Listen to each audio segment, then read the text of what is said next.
አማርኛው ብዙ አያሻማም ስነ ልክ ኢንስቲትዩት ስንል ይገለጻልና ወደ እንግሊዘኛው ስያሜ ሲመጣ የኢትዮጵያ ሜትሮሎጂ ኢንስቲትዩት ሲባል እቺ ሜትሮሎጂና ሜቲሮሎጂ የምትለው ቃል ግንዛቤ ክፍተት የምትፈጥርበት ሁኔታ አለና እሷ ላይ እስኪ የተወሰነ ነገር ከዚህ ከእንግሊዘኛው መገለጫ ጋር አያይዘው ማገለጻ ይስጡባት ነው። ትክክል ነው ዳንኤል ያነሳው ጥያቄ።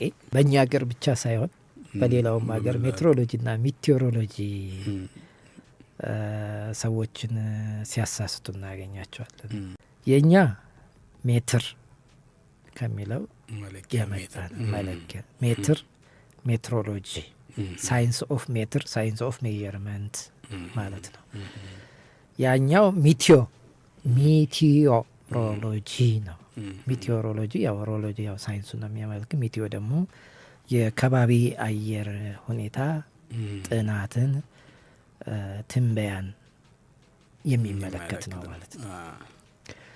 ስለዚህ እኛ ይሄ ሚቲዮሮሎጂ የእንግሊዘኛ ስሙን ይዞ የቀጠለ ተቋም አለን።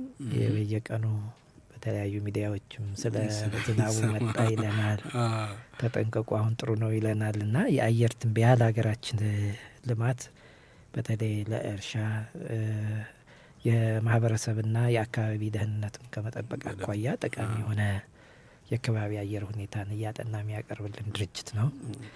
ስለዚህ ስነ ልክ እንደ ማህበረሰብ አካል የዚህ ድርጅት መረጃዎች ተጠቃሚ ነው ማለት ነው።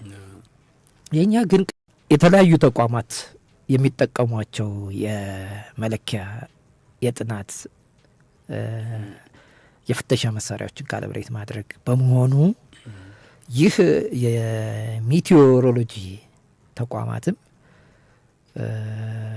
አሁን ከባድ ዝናብ ሊመጣ ነው፣ ከባድ ፀሐይ አለ፣ ጨረር አለ፣ ደመና አለ ሲለን ተለክቶ ነው፣ ብዙ ልኬቶች ተወስደው ነው። ስለዚህ ይህ ሚቲዮሮሎጂ ተቋም የኛ በእነኛን መለኪያ መሳሪያዎች ካሊብሬት ስለምናደርግ በእነኛ ላይ ስልጠና ስለምንሰጥ በእነኛ ላይ ማማከር አገልግሎት ስለምንሰጥ ሌላኛው እሱ ደግሞ ለእኛ ደንበኛ ነው ማለት ነው። ራሱ ሚቲዮሮሎጂ የሚያወጣቸው መረጃዎችን የሚጠቀምባቸው መሳሪያዎች እናንተ ጋር መጥቶ ይፈትሻል ማለት። ትክክል ብላል። በዚህ ደረጃ ከገባን እጅግ ድንቅ ነው። ስለዚህ ሚቲዮ ካል ሚቲዮሮሎጂ ካል የከባቢ አየር ጥናቱን ነው። የእኛ ግን ሜትሮሎጂ ነው ማለት ነው። ይሄንን መሳሳት ግምት ውስጥ ያስገቡ በእኛ ስንቋቋም የነበሩት የሳይንስና ቴክኖሎጂ ሚኒስትር ይህ ነገር ስነ ልክ ብንለው ለሀገሬው ሕዝብ ጉዳዩን ለይቶ መናገር መረዳት ያስችለዋል በሰጡት መመሪያ መሰረት በመቋቋሚያ ደንባችን ላይ የኢትዮጵያ ስነ ልክ ኢንስቲትዩት አለ። አሁን ህዝቡ እየለመደው ነው ያለው፣ የበለጠ ግልጽ ሆኖ እንዲለይለት ሆኗል። በጣም ጥሩ። በኢንዱስትሪያላይዜሽን ዘመን ምናልባትም ከ50 ዓመት በፊት ሀገራት አንድን ትልቅ ፕሮዳክት ለማውጣት አንድ ሀገር ብቻውን ችሎ ላይሰራው ይችላል። ከተለያየ ሀገር የመነጨ ቴክኖሎጂ የበለጸገ ቴክኖሎጂ ተገጣጥሞ ነው። ለምሳሌ መኪናን ብንወስድ መኪና ከ28,000 እስከ 30,000 አካላት ተገጣጥሞ ነው መኪና የሚሆነው። የተለያዩ ፓርቶች ኤርባስን ብንወስድ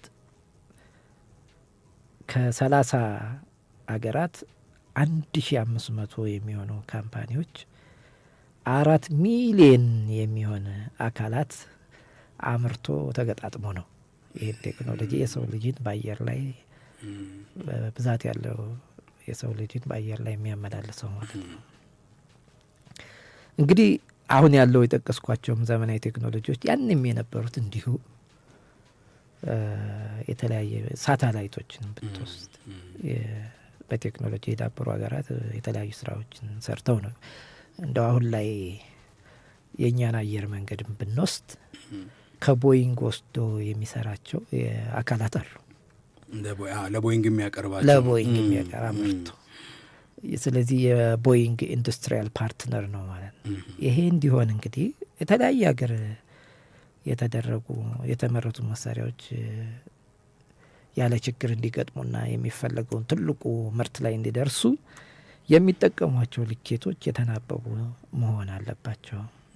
ሳይንስ ላይ የተመሰረቱ መሆን አለባቸው ማለት ነው። ይሄን የሚያስተባብር ዓለም አቀፍ ድርጅት አለ BIPM የሚባል ኢንዱስትሪ እየሰፋ ሲሄድ ይሄን ተቀብሎ በአፍሪካ ደረጃ የሚሰራ ድርጅት በኤዥያ ደረጃ በሰሜን አሜሪካ ደረጃ አሉ ማለት ነው።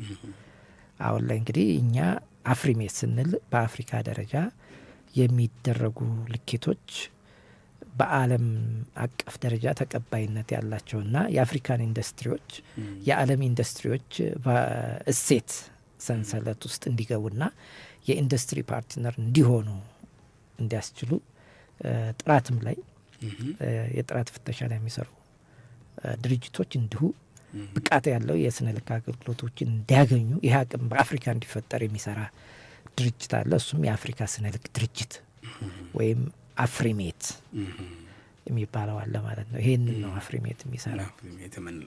መልካም